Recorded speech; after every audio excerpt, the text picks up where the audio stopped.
Oi, nós estamos aqui novamente estudando o nosso livro Transição Planetária.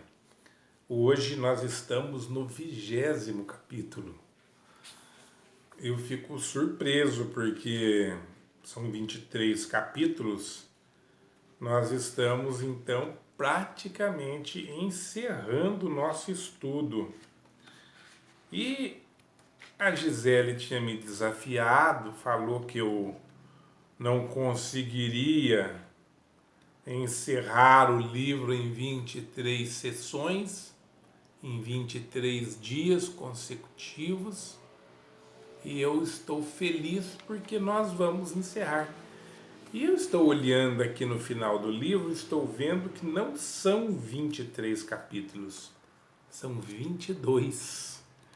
23 porque nós lemos a introdução. Então por isso que é 23. Mas capítulos mesmo são 22. Então hoje nós estamos lendo o 20. Significa que nós vamos estar juntos apenas mais amanhã, segunda-feira e terça-feira. Eu estou vencendo o desafio, e você? Você conseguiu ler o livro? Se você leu, você sabe o quanto você ganhou. Se não leu, você nunca saberá o quanto perdeu. Mas é um livro fantástico. Abre os nossos olhos para muitas coisas importantes. Hoje o capítulo se chama O Enfrentamento com a Treva, né? Para quem tem o livro aí, né? O livro Transição Planetária, do Divaldo Pereira Franco, psicografia do Espírito Manuel Filomeno de Miranda. Então esse capítulo hoje, ele é absolutamente impressionante. E ele tem uma riqueza de detalhes tão grande, aliás, como os outros capítulos, né? Mas esse aqui é especial. Por que ele é especial? Ele traz situações que poucas pessoas conhecem, poucos espíritas, hein? Não vou dizer, não estou falando de outras pessoas, não, estou falando de espíritas. Poucos espíritas conhecem. Então ele vai falar de uma reunião mediúnica, preste atenção, uma reunião mediúnica que é realizada no centro espírita depois que o centro espírita fechou. Você pode imaginar isso? O espírito dos médiums, quando o médium adormece, o corpo está dormindo, o espírito sai, né? Quando nós dormimos, nós nos libertamos mesmo do nosso corpo. Então o espírito sai e quando o médium é sério, veja bem, hein? É absolutamente fundamental essa parte. Um médium sério, uma pessoa. E ser médium sério não significa ser um médium carrancudo. Não é isso, não. Também não pode se dizer que médium sério é aquele que ele na vida dele ele é uma pessoa carrancuda. Não é isso, não. Médium sério são aquelas pessoas que são absolutamente corretas, pessoas honestas, pessoas que buscam diariamente mudar o seu comportamento. É a pessoa que procura fazer tudo certo. Será que a gente consegue fazer tudo certo? Duvido. Mas nós podemos tentar. E de vez em quando percebemos que erramos, daí nós começamos de novo, até a gente acertar o mais possível. Quando nós acertarmos tudo, seremos espíritos perfeitos, não estaremos mais na Terra, mas estaremos em um mundo feliz, que é o último nível da evolução dos mundos. Mas o médium sério, então, é essa pessoa que faz as coisas de maneira correta. Maneira correta é porque ele é honesto, porque ele cumpre as leis, porque ele tem respeito para com as outras pessoas, porque ele fala sem ofender, sem agredir, porque ele guarda as mágoas para si. Olha, não vou dizer que ele não se magoa, não. Ele é humano também. Mas ele guarda a mágoa para si, ele se controla. Então ele faz tudo o que ele pode para melhorar. Esse é o médium sério, né? Muito claro isso, muito bem. Então esse tipo de médium, quando ele adormece na casa dele, ele sai. Veja só, o interesse do médium sério é a sua transformação e o seu aperfeiçoamento.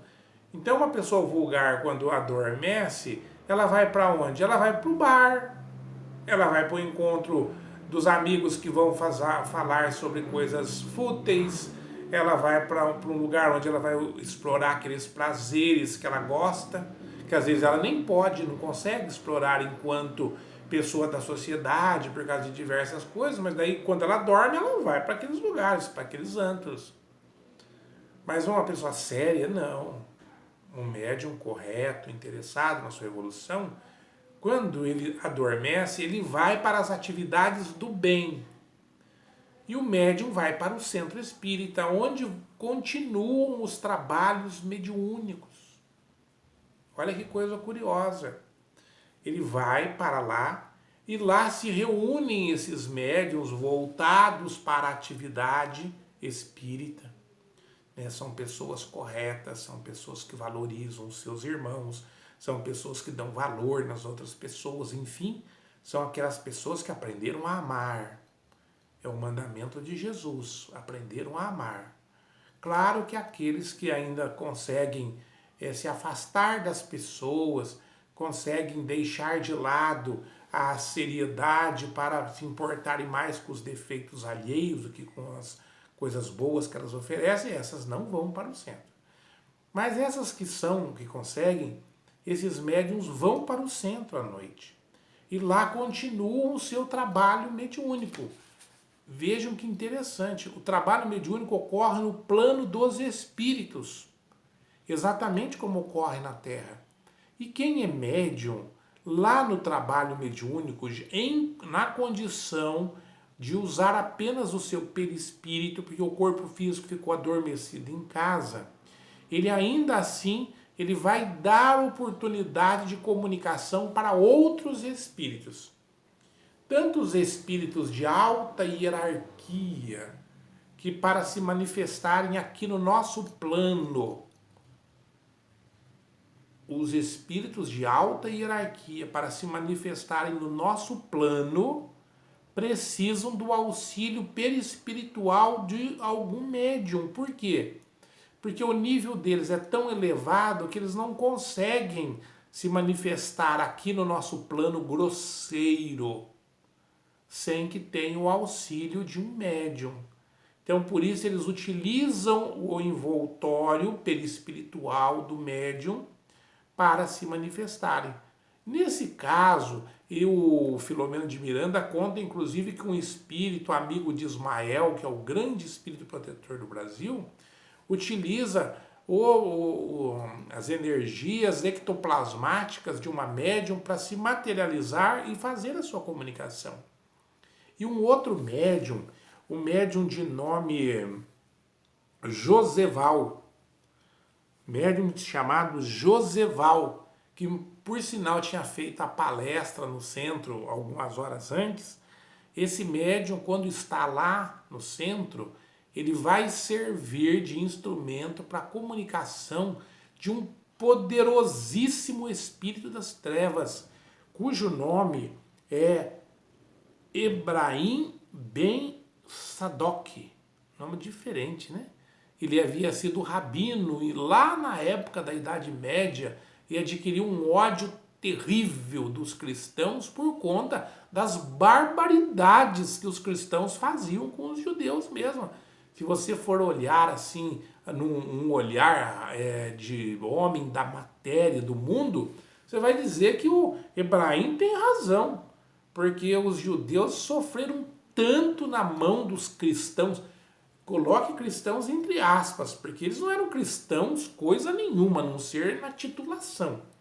Porque o cristão é alguém que aprendeu a amar, é alguém que valoriza o seu semelhante, é alguém que respeita o seu semelhante.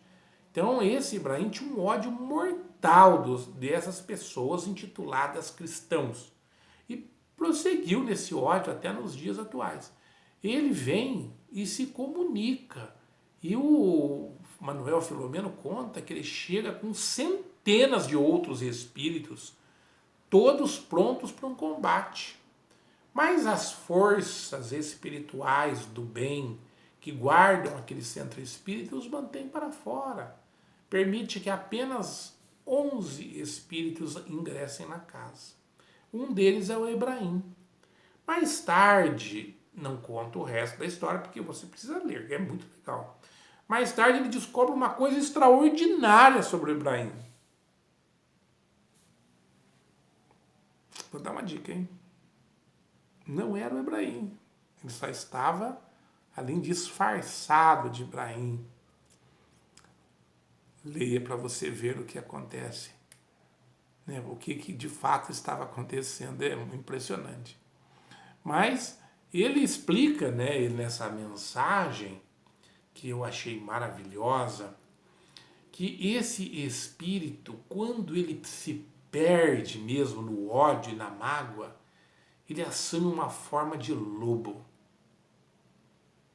Os lobos nem são animais terríveis, mas o homem quando ele vai para o pico da sua maldade, por alguma razão, ele assume a forma do lobo. Daí vem as figuras do lobisomem, tão assustadoras. Leia um capítulo. Vocês verão que impressionante.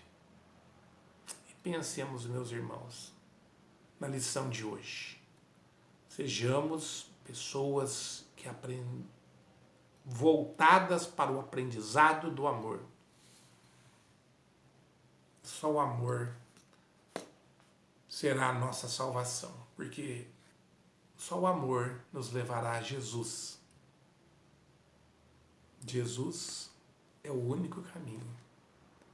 Jesus é a verdade. Jesus é a vida. Que Deus nos abençoe a todos. Espero vocês amanhã para acompanharem a leitura, então, do 21º capítulo. Se vocês gostaram, por favor, assinem o nosso canal, façam seus comentários e comentem com os nossos amigos, porque o aprendizado deve ser levado. O principal mandamento espírita é a caridade, mas o segundo, diz Kardec, é instruí-vos, amai-vos e instruí-vos. Que Deus nos abençoe e abençoe o seu lar.